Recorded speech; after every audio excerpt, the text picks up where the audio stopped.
Aby si ale náš krásavec nemyslel, že z toho odíde len tak, jedna z poškodených slečien na ňo podala na polícii trestné oznámenie. Jeho počínanie má teda v rukách aj polícia a my budeme prípad sledovať ďalej. Aby ste... Nie, našťastie k tomu nedošlo, aj keď aj SMS-ky a teda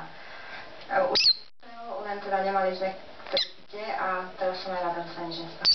Naša rada na záver je úplne jednoduchá, v našej relácii odznela snad stokrát. Pokiaľ ide o vaše peniaze, nenechajte sa zmiasť ani brutálnymi perami, ani sladkými rečami a dokonca ani sportovanou postavou a radšej dajte Momovi podpísať praobyčajnú zmluvu.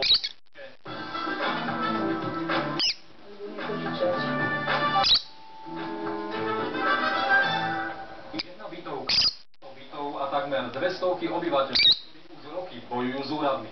A pritom chcú jednoduchú vec, samozrejmosť, dostať sa k svojmu domu. Provizórium trvá už neuveriteľne dlho a úrady neúnosnú situáciu nie a nie riešia. Na problém bytovky na Miletičovej ulici v Bratislave sa išiel osobne pozrieť Andrej Gajdušík.